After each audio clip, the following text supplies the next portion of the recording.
going on. Really one of the true pioneers of our modern time. Thank you so much, Robert, for your presence and being here. Thank you so much. Great. Oh, don't fall. Okay.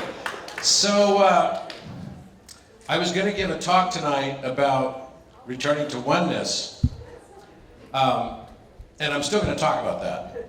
But I just got back from Egypt about a month ago. And while we were there, we made several new discoveries that I thought you guys might appreciate seeing. You guys interested in that? Okay. So my colleague Alan Green is not here with me tonight. But Alan has been working on this with me for the last several weeks now. And even though he wasn't able to go to Egypt because he hurt his knee pretty badly, and those of you that have been to Egypt know that you don't want to go with a badly hurt knee because you're crawling around a lot. But Alan has made a little intro for you. And I'll say this, that we're actually putting all of this into a full kind of documentary film. And this is just going to be part of the intro, and I'm going to take you through the raw footage of what we've actually seen and discovered. And you guys are the very first to see this. Now, as part of this, what we have discovered, because a lot of people have been wondering what the geometric plan of the Giza Plateau is.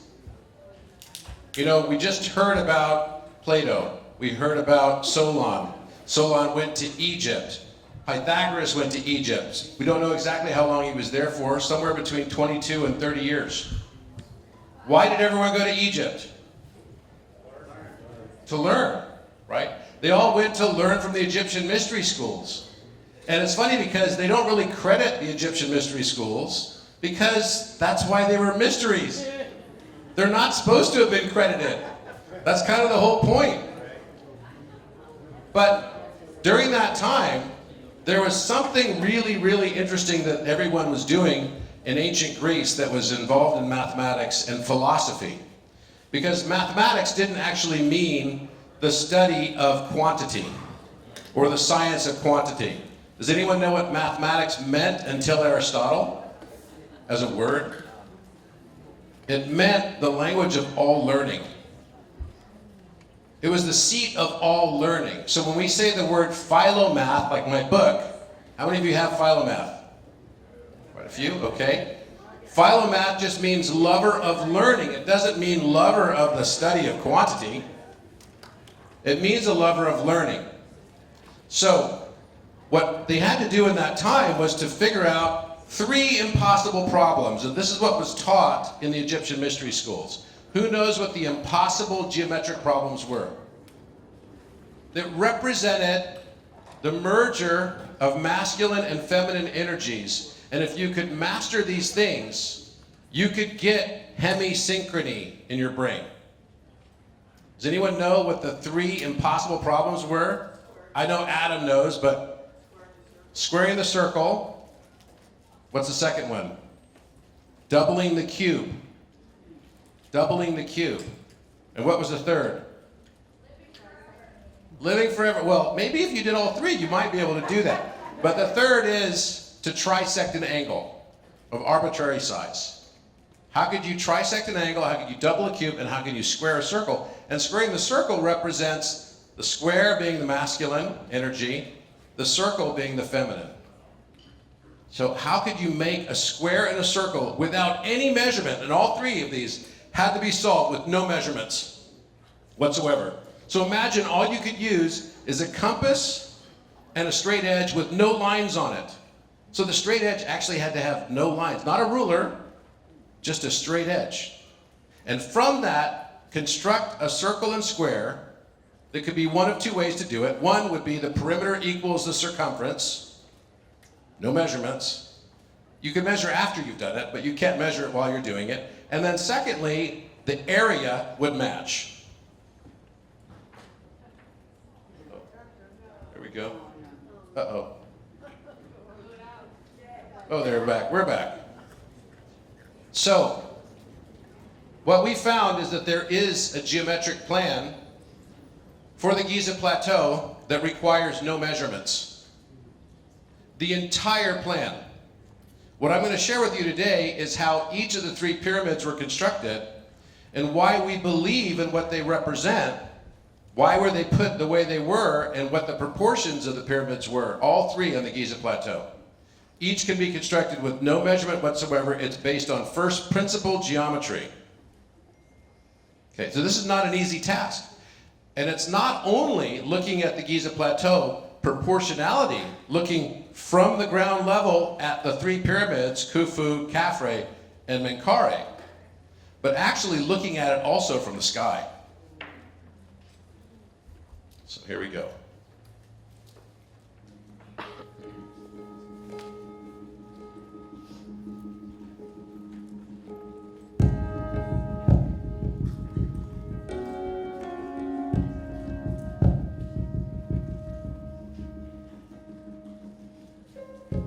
Imagine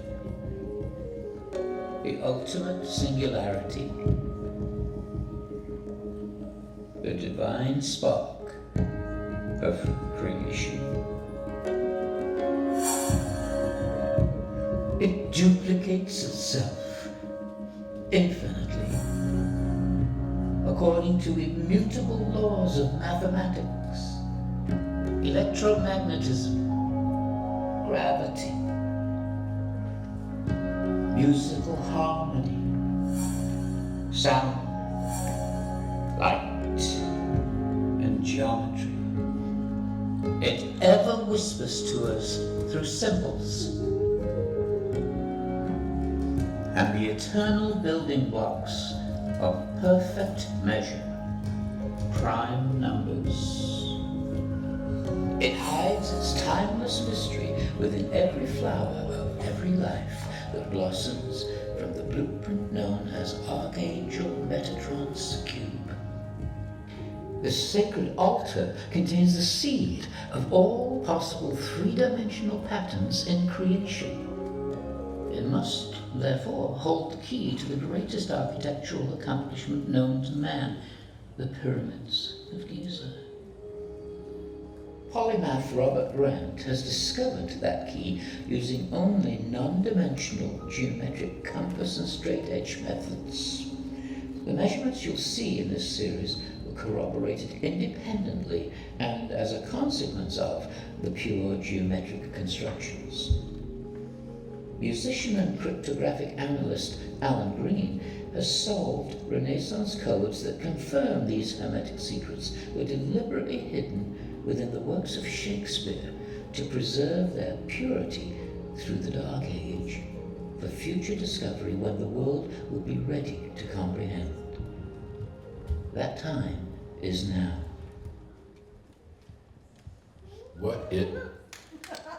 So thank you, Alan Green, for that. Before we go into the geometric construct, and I call it the central plan of Giza, I want to ground us first on the notion that what we think of as time might not actually be time. How many of you felt maybe that might be the case? That things are seeming to be a little bit bizarre. Right? And history repeats itself often. And maybe it's because we might be living in a simulation. Okay?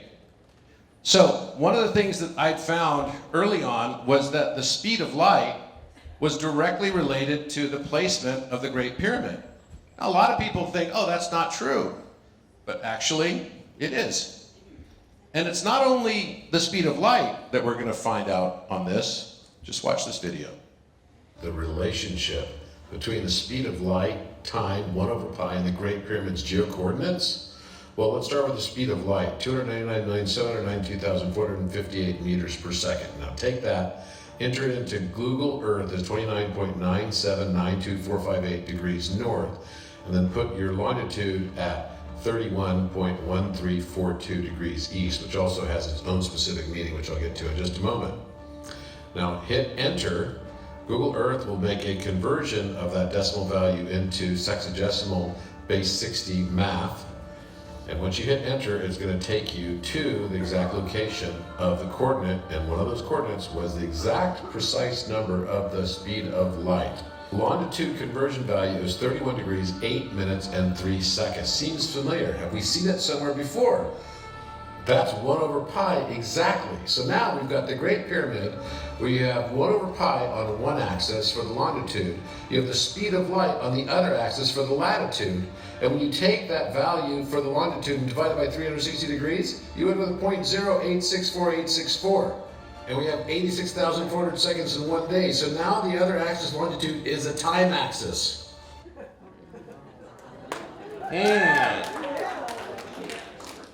Okay, did you guys catch that for a moment? So the latitude is exactly down to 1 meter accuracy per second, the speed of light. The longitude is exactly, in sexagesimal measurement, 1 over pi. 31 degrees, 8 minutes, and 3.1 seconds. Okay, that seems kind of uncanny, doesn't it? I mean, you know, how many digits were there? There's 299,792,458 meters per second. I mean, that's 9 digits. To land on that degree of accuracy, and pyramid means fire in the middle. One of the words synonymous throughout ages of time for light has been fire. So maybe are we talking about the mean of light? And then 1 over pi? Come on. Now, we didn't have longitude whenever the pyramid was built. And we didn't have latitude either. So how is it such a remarkable coincidence? Well, I used to believe in coincidences, and I don't anymore. How many of you gave up on coincidences? Okay. So this is something that is the beginning of this geometric structure of the Giza Plateau. How many of you know the slope angle of the Great Pyramid? 51 degrees. 51 point, we did a little bit more accuracy. A bit more. 51 point, it's between, so Petrie did the initial really exhaustive measurements on the Great Pyramid, and he had 2 measurements for the Great Pyramid slope angle. 51.8436 degrees and 51.85397 degrees. Now, it turns out there's something very special that happens when you get it exactly at the second of those measures. Now, we're talking about a tiny amount, right? The difference of 0.01 degrees that's gonna be somewhat imperceptible to us, right? But let's say we start, and it could be any arbitrary length. It doesn't matter the length, because measurement doesn't matter. Ratio matters. Okay, so in this particular case, we start with a circle with a straight line of equal length to a circle with a circumference of equal length. And that length could be any length. In this case, I've chosen 432. Why 432? Because we know that the Great Pyramid is exactly 43,200 times smaller of a scale, right, against the Earth. So there's something maybe significant with 43,200. How many of you heard that before? Okay. So I use 432 as a unit of measure, call it a unit of Earth measure. And now let's see what happens. So if we start with the circle, now you might recognize this also. Have you ever seen before what looks like a circle like this and then a rod like this, about this length? Where have you seen this before? How about Shamash, Sumeria, right? The rod and the circle. You guys seen this before? Okay. Maybe this is a key, because watch what happens. So we just simply take that circle, we place on top of it another circle,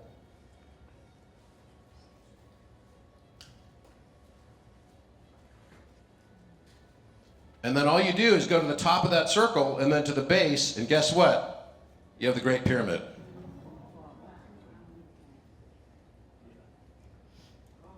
Exactly the slope angle of the Great Pyramid. Does that surprise you guys?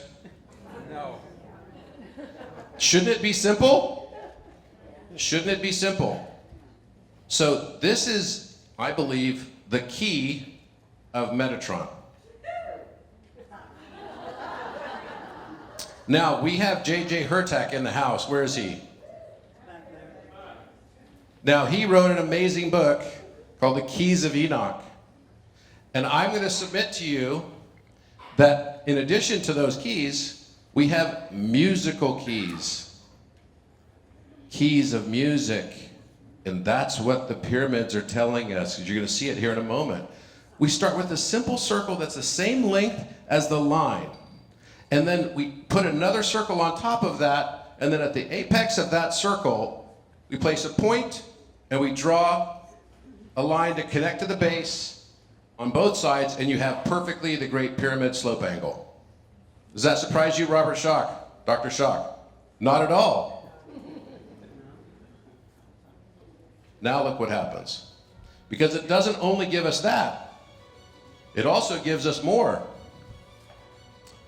So we take a circle, where this circle is now going to be the same, its diameter is equivalent to the height of the Great Pyramid. Okay? And from this, we can also do something else, solving one of the Greek problems that are supposed to be impossible.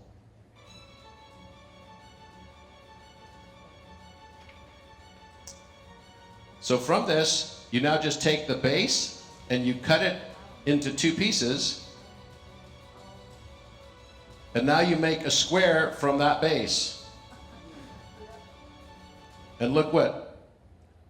The circumference is exactly 864. And the perimeter of the square is exactly 864. It's not partially, this is on GeoGebra. You can see on there, in fact, that the level of accuracy, because you can see the degree marking, which is 51.85397, and the decimal positions after that. But actually you'll see on the circle circumference and on the perimeter that GeoGebra gives us, which gives us 17 decimals of accuracy, it basically tells us exactly the position of 864. So the half base perimeter of that square, 864 and 864. So now we've squared the circle. So we solved a problem using this method. Now, there's also another method I'm going to show you in a moment. And the ratio that we see of the base to the height turns out to be pi over 2. So just remember that one for a moment.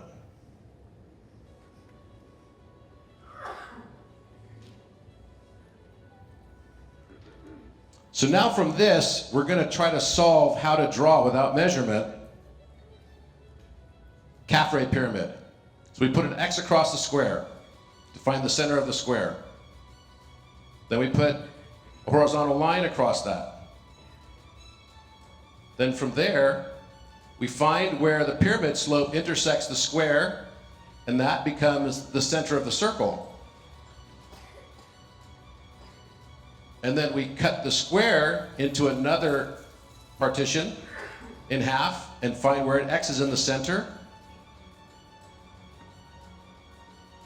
And then from this, we draw a circle that goes to that 1/4 separation of the square. And you see where we place this dot right here? See that dot? Right here? Okay. And then we look to see where this line is going to intersect. So this diagonal line coming down to the center point right here, where it intersects this line right here, gives us exactly a special slope.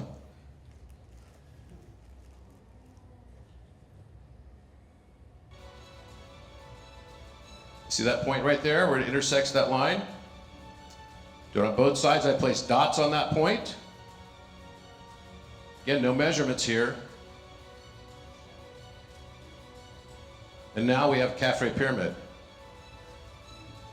which is a perfect 3, 4, 5 triangle. And in perfect proportion to the Great Pyramid. So 471 feet high versus 481.1 feet, which turns out to be, in meters, 144 meters. So there's something with the units of measure too showing up here. Look at that, 216 meters is the base. And wait, did you ever realize that the meter measurement of the Great Pyramid at the base turns out to be 1 over 432 plus 1? It's 230.4 meters.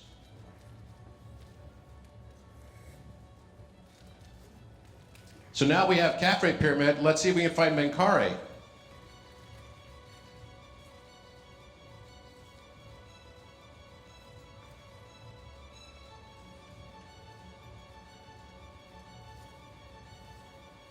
Okay, what we've done here first, before we do that, let me just stop it here for a second. One thing that's really interesting, so remember how I took half the base and then used that as the square for the Great Pyramid, which is the square you see there? Now, when we take a circle to the top of Khafre, and we use the height of Khafre as the diameter of that circle, notice where the circle intersects the Khufu square. The Great Pyramid square is intersecting the Khufu, right? The Khafre circle is intersecting the Khufu square, and where it's doing it is right here.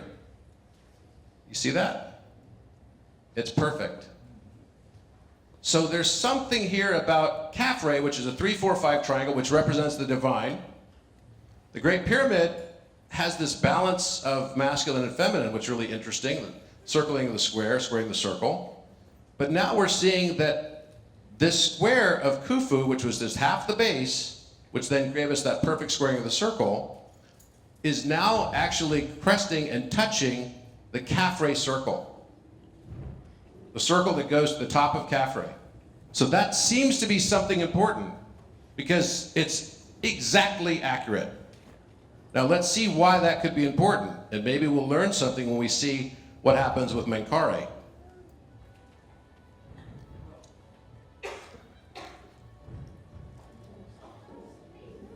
We got fireworks. So now what's happening? We're making the Menkaure pyramid, and the way you do that is you take those diagonal lines from the upper square that go down to the center, and guess what?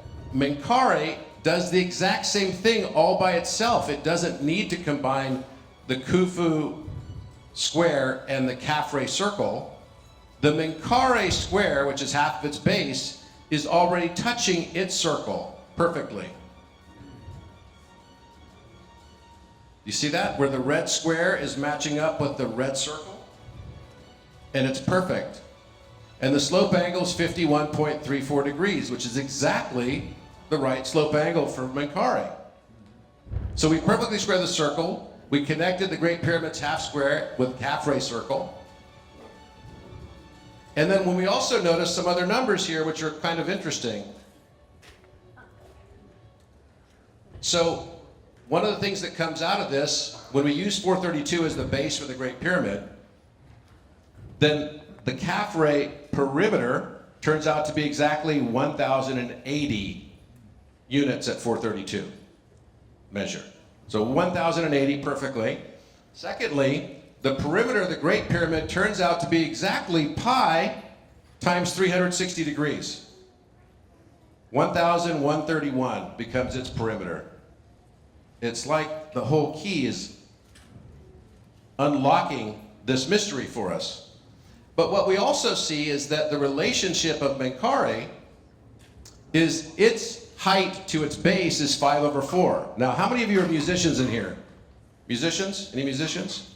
Only a few, okay. So in music, we have something called intervals, right, that define something that we call, like, the perfect fifth or the major third. These are chords. So you recognize the major third because it just goes da, da, da, da, and then a fifth would be da, so da, da, that would be a perfect fifth. The pyramids perfectly inform all 13 musical intervals, just through their base to height proportions. And what it's telling us is Menkaure is 5/4, Khafre is 4/3 and 3/2, as well as Khufu, which is 2 to the 1 circle of pi. So it's literally 5, 4, 3, 2, 1. How many of you know what the detractus is from Pythagoras? It's exactly those numbers. 5, 4, 3, 2, 1. As you expand your triangle and then just make inverted triangles within it. So there's a reason why Pythagoras gave us these musical intervals that are perfect. Where have we seen these numbers before? Walter Russell. All of Walter Russell's work was 1, 2, 3, 4, and then 0, or 5 sometimes, and then 4, 3, 2, 1. Just like the The pyramids on the detractors. Giza Plateau, the height to the base. So I'll just show that again real quick.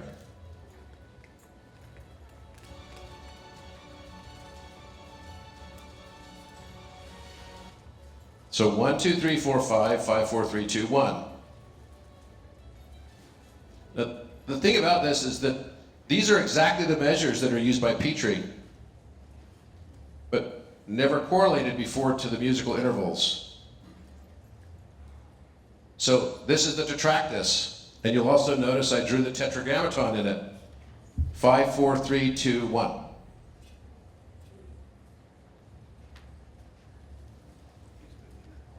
Beautifully simple.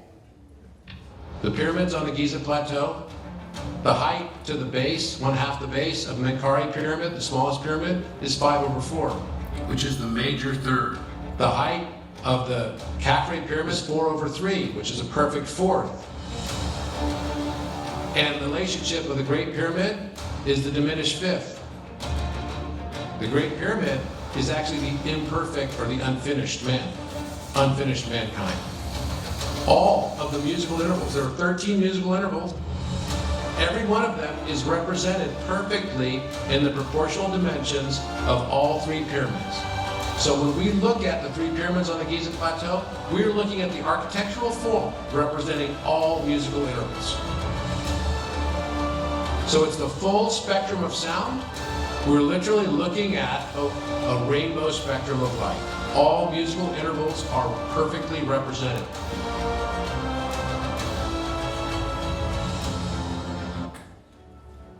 So this is interesting. I was asked recently by Donald Hoffman, who's a physicist, mathematician, and also a psychologist at UCI, who is probably the world's expert in mathematical mapping of human consciousness.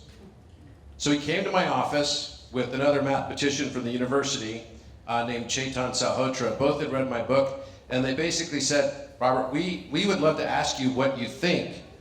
If there's a way to ascribe a mathematical equation to human emotions, can you make an equation for human emotions? Like, well, I'm glad you came with an easy question. And so I said, give me some time on this. And I was flying to Austria that next week, and I was flying to Salzburg, of all places, one of the music capitals of the world. Again, a coincidence? Maybe not. I don't know. So I'm on the plane, and I start thinking, well, what could induce emotion?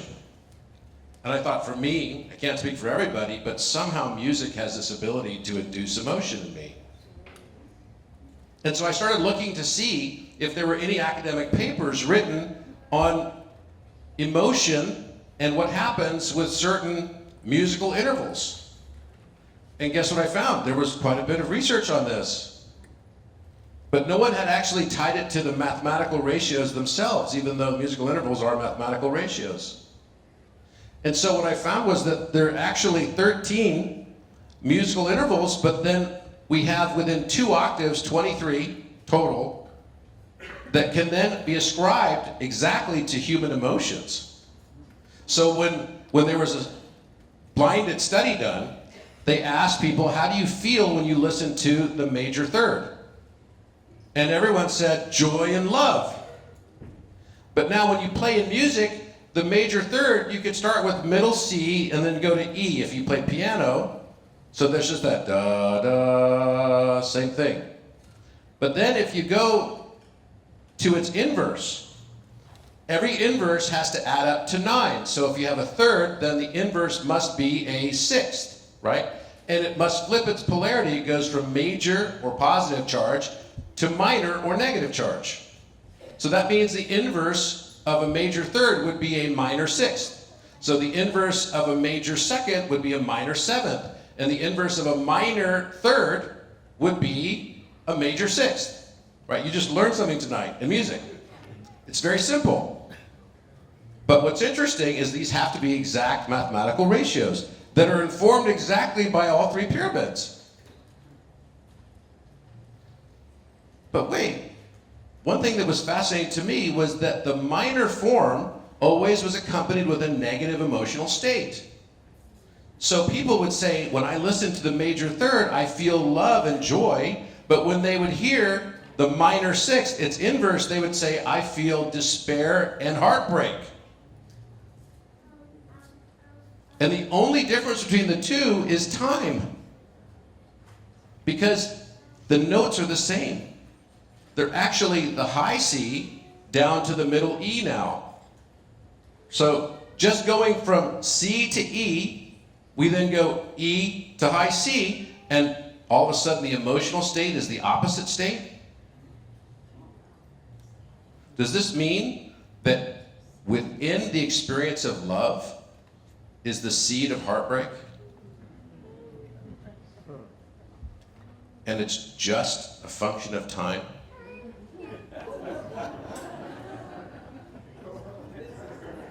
Just saying. That might explain my, 3 marriages. But someone asked me a math question, a tough math question once. They said, Robert, what's a half of a half of a half? And I said 3 marriages. But there's something deeply beautiful in this, isn't there? That maybe the experiences that we have in this life aren't necessarily as terrible as we think and feel at the moment we're having them. And sometimes just with the polarity shift of time, we look back on some of the worst, most difficult experiences of our lives and we say, gosh, that was the best thing that ever happened to me. How many of you experienced that? Or sometimes we're like so elated, what a great relationship, oh my gosh, and then all of a sudden heartbreak. Maybe it's all an illusion. Maybe it's all just about perspective.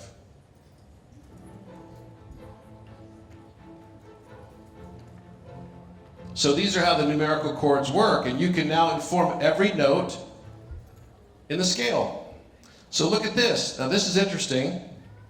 You've got, and I put this in proportion just so you can see, the 5/4 of Menkari, which gives us a 51.34 degrees slope angle.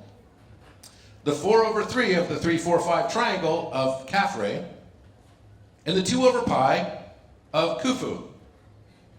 Now what's interesting about this to me is like, if you put them all into the same unit of measure, it looks like this. Khufu is the smallest. It's kind of like the last shall be first and the first shall be last. But what it also reminded me of is this shows very clearly 5, 4, 4, 3, 2, pi. Pi is a circle. Right? And when you have a circle with a diameter of 1, its circumference is pi. So it's just another way of looking at 5, 4, 3, 2, 1. It's amazingly beautiful to me. But what it also shows is that the inverse is also true. Because Khufu is the largest, Khafre is the second largest, and Menkari is the smallest. Are they trying to tell us something about 5, 4, 3, 2, 1 and 1, 2, 3, 4, 5? That what we think of is going one direction with time actually flows both directions? You ever notice that the shape of the number 2 is the exact same shape as the number 5?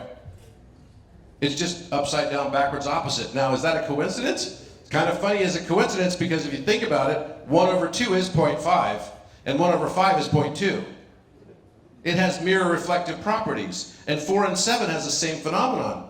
1/4 is 0.25, and 2 plus 5 equals 7. And it has the same shape.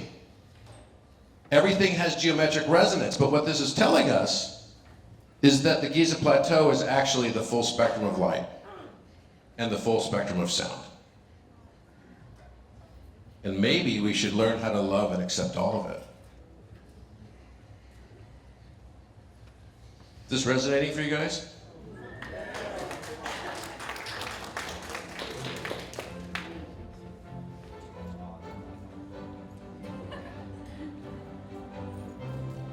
Now, this is the top view of the Pyramid Plateau. And Dr. Schock already mentioned about the correlation between Orion, the Chinese pyramids, Teotihuacan. And I say Teotihuacan for a reason. Because the height of the Pyramid of the Sun in Mexico City, outside of Mexico City, is 216 feet. Well, that's the exact same height as Menkaure Pyramid. And the base of the Pyramid of the Moon in Teotihuacan is 481.1 feet, which is the exact same height as the Great Pyramid. And the base of the Pyramid of the Sun, which is 216 feet in Teotihuacan, is 756 feet, which is the same as the Great Pyramid. Who do you think built it? Maybe the same person? But also, we took Glenn Dash's measurements. Now, I'm sure that Dr. Schock probably knows Glenn Dash. And we wanted this to be super accurate because we know there's going to be all kinds of people that are going to be like, what the heck? What? You can't say this? This is like, ah. Just wait till you see the rest. But, so Alan was just like super pedantic about this. And so what we had to figure out was that using the inch measurements of Glenn Dash, we found the way to derive also the entire Giza Plateau, which happens to be, if we use 432 as the base, right, the width of the rectangle of the Giza Plateau, which would be to start with the upper right-hand corner of the Great Pyramid, and then match it with the lower left-hand corner of Menkaure Pyramid, it creates a rectangle. And that rectangle happens to be exactly the ratio of 432 versus 528. Now, many of you have heard about 432 hertz tuning having special properties. How many of you also heard about 528 hertz tuning? Maybe they're saying both are important. From this, we were able to derive exactly, using Metatron's cube, that precise relationship. And guess what? The relationship of why it doesn't go all the way to the top of the circle of Metatron's cube is because it's something called the minor second, which is 25 over 24. And that differential from 550 units, which would be all the way to the top, down to the 528 that it actually is the minor second relationship. What we're seeing here is all 23 musical intervals on the Giza Plateau. I've got Adam shaking his head. What's up, bro? Carry on.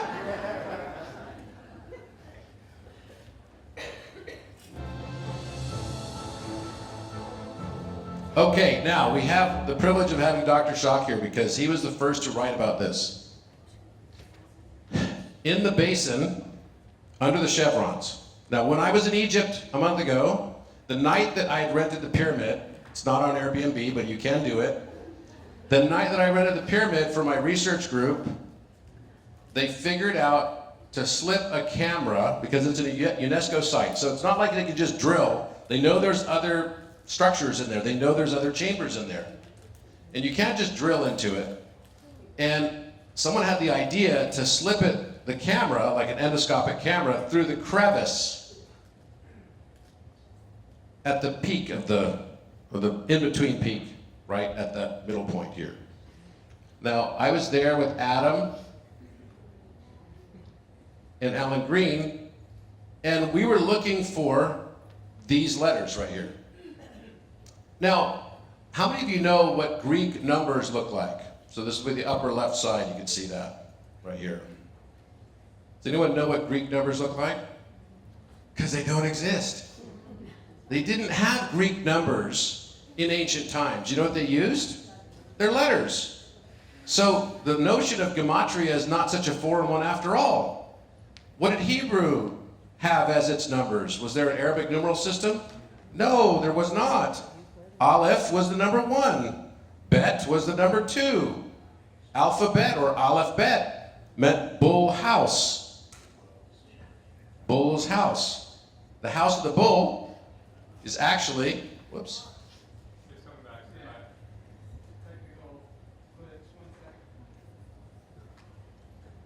There we go. So Leonardo da Vinci refers to the Great Pyramid as Bull Mountain. Now, how many of you know the story about Da Vinci that we discovered? In 1336, reference 1336 and 1337 of Codex Atlanticus, he wrote a letter that art historians believe is likely fictional, but it's not. He tells a story of going to Egypt. And he writes a letter to the Devet Dar of the lieutenant of the Sultan of Cairo. This is written, we believe, in 1482, or thereabouts. Da Vinci was missing from Italy for 3 years. Nobody knows where he went. Sometimes they reference him visiting a cave, and this was actually the subject of one of the things on Ancient Aliens once, right? And they said, what happened to Da Vinci? Where did he go? And he came back super enlightened or something. Well, where does every polymath end up going to learn? Egypt. The mystery schools. So he said that he went to work for this sultan. And the sultan's name was Kate Bey. Now, Kate Bey is a very famous sultan. He's a Mamluk sultan. And Mamluk was a group of offshoots, I guess, of the cousins of the Ottoman Empire at the time. And they were very hostile to the Ottomans. So they didn't get along. And they had a whole nation that was called Syria that started off in Asia Minor, and where modern Syria is today, and then comes all the way down to include Libya, right? So it included, obviously, Egypt and Sinai and Palestine and everything. So Da Vinci says that he was, of course, during that time, what was Da Vinci famous for? Cryptography.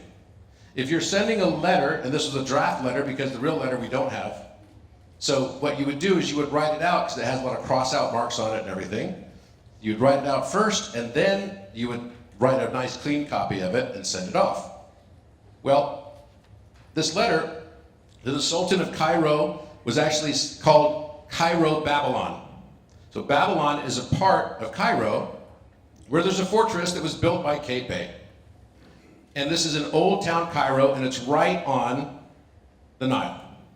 So Da Vinci, of course, had to encrypt this letter because it could easily have been intercepted, and probably he wasn't hired by the Sultan for something that everyone was supposed to know about. And this king was known as a philosopher king. In fact, he hired more than 100 Renaissance scholars to build Cairo that we know today. Did you know that this one sultan erected more than 200 buildings in Cairo alone? And many of them are still standing. In fact, it was his goal to make Cairo a thriving metropolis that rivaled the other cities of the then Renaissance period Italy.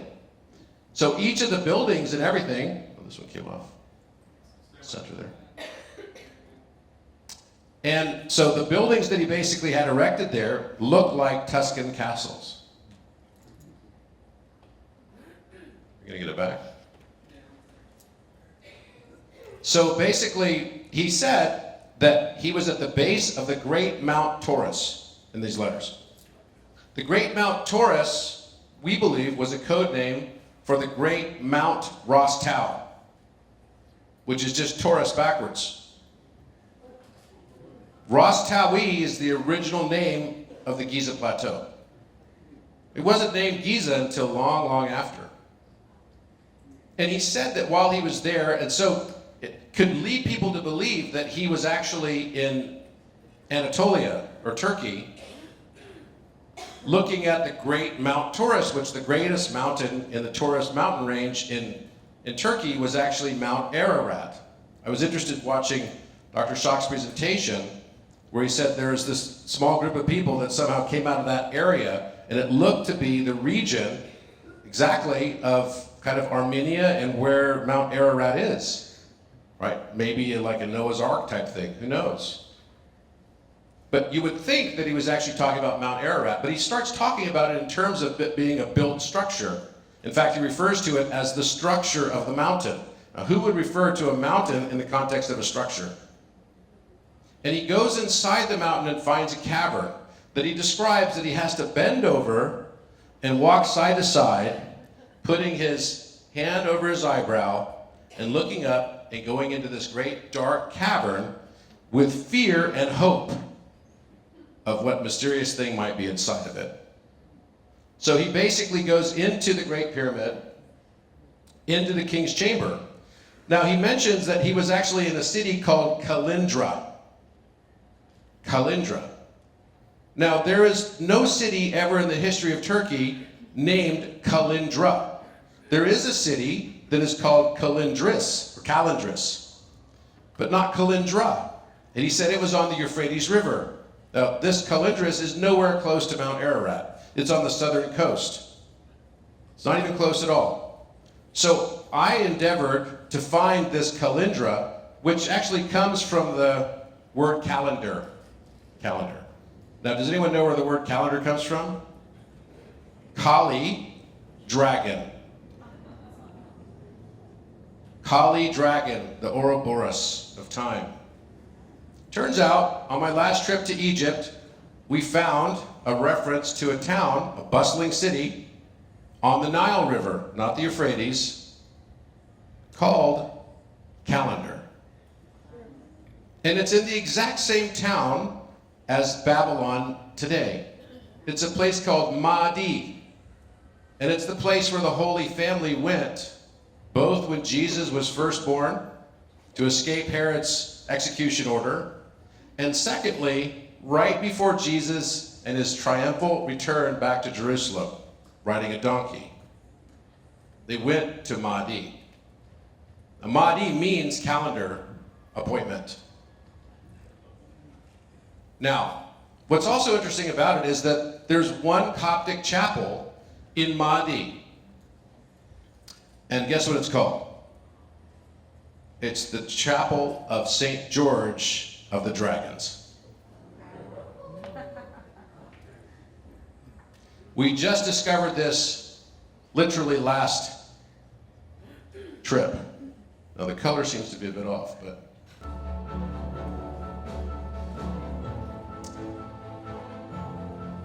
now we believed, based on Robert's research, that this might actually be a word that's pronounced Deber. Deber, like De Beer. Deber, which can mean like the word or sacrifice. In Hebrew, it could also be the Devarim, which is like a holy of holies.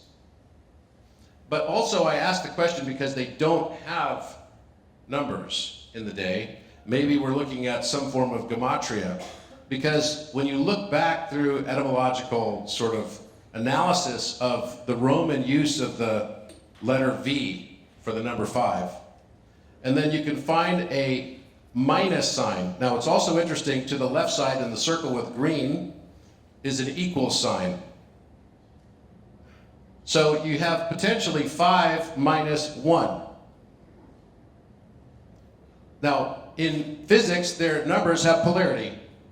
Odd numbers are negative charge, even numbers are positive charge. They flip just like electromagnetism between magnetism and electricity, 90 degrees separation. So could this possibly mean the number 1, 5 minus 1, and then 3, which doesn't have the circle around it, and then 2 with vertical lines? We don't know. But what we do know is that the pyramid is 43,200 times smaller than the Earth.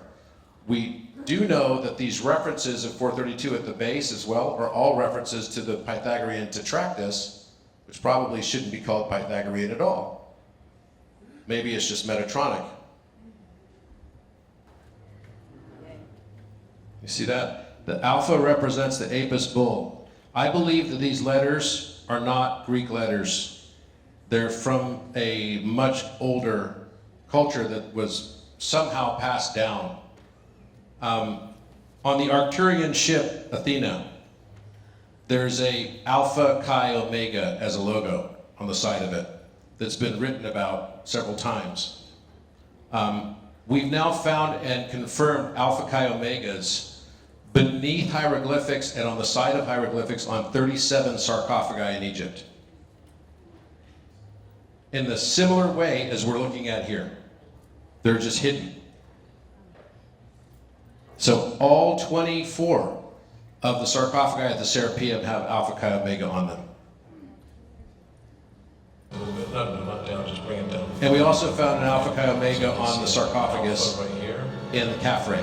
Masculine to the power of the And the Apis bull is represented by the A, and the Hathor, the shape of Hathor's hair is the Omega. These are some of the oldest symbologies in all of Egypt. Who is her lover?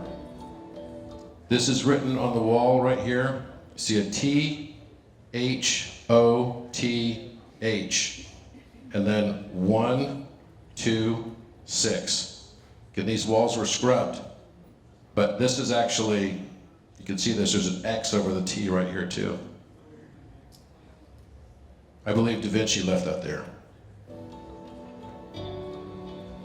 Apollo tricked her into shooting him. The Egyptian name for Artemis is Satet, bull and the cow.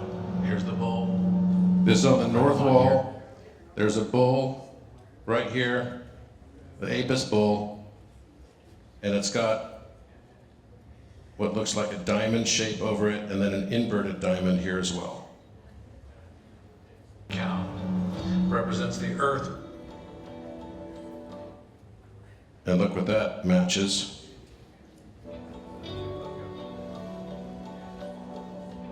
Orion.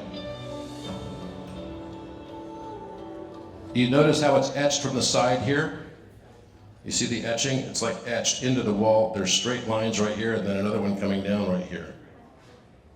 Looks like there's something written on here as well, on this north wall. And this is a Hathor cow around it. So there's a bull inside, a cow.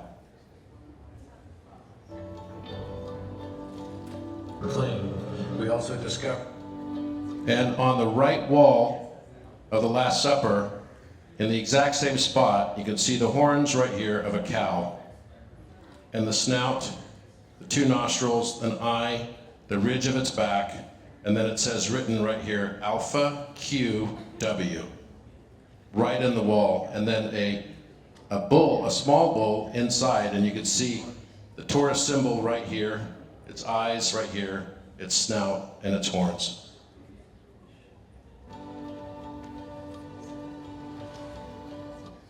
There's a King's Chamber wall. Here's the eye of the Hathor right here.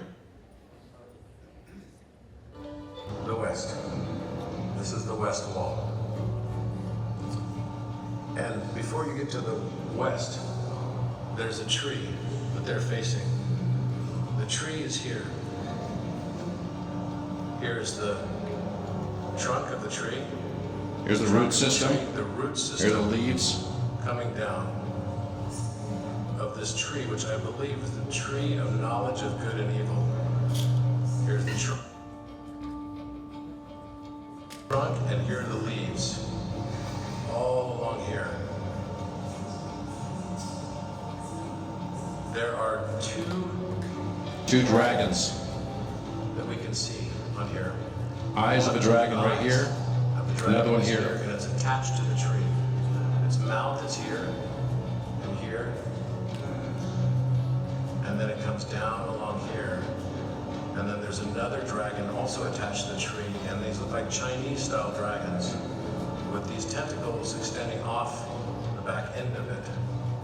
And if we trace this, we can actually see the way the line of these dragons extends. So it goes here, like this, up like this, and down like this, and up again like this, and down like this, and then it loops back on itself, and then there are two tails, one tail coming across here,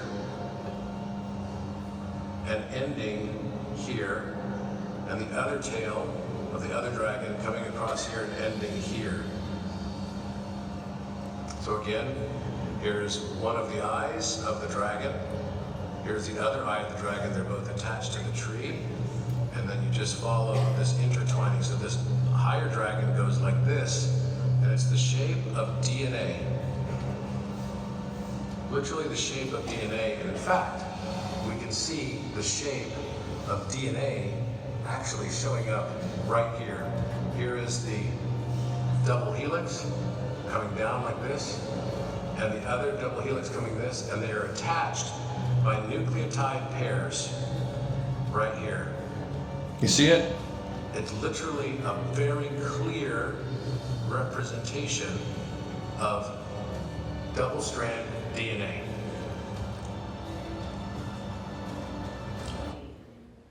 So what the whole design looks like this. You can see the DNA right here, right? Coming just like this, and it's drawn in perspective, and here are the nucleotide pairs connecting the two strands. Crazy.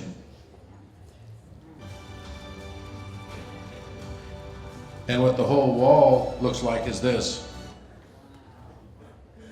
There's 3 dragons on the wall. Those are the 2 birds here, the bull and the cow, and this tree. And this is the sarcophagus right here.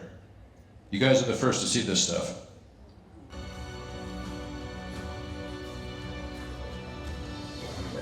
And there are 2 dragons in the wall of the Last Supper too. And exactly where Jesus sits as Alpha and Mary Magdalene sits as Omega is the precise position on the sarcophagus as well. I think what we're actually looking at is the story of Osiris. Going through cycle of death, burial, resurrection, we always learn that he was in the underworld. We think of the underworld as like hell, but maybe this is the underworld. And he's been going through a cycle of reincarnation, life and death, getting shot even by his lover. Until now. Where he learns that all of it was for his greatest benefit. That in the seed and in every experience of love is also the seed of despair. And that all of it is for us to learn our own beautiful uniqueness, because that's what we provide back to the universe. Our unique record of how we see the world. That will never be seen the same way and never be experienced the exact same way ever again by anyone ever in this beautiful universe. Thank you very much.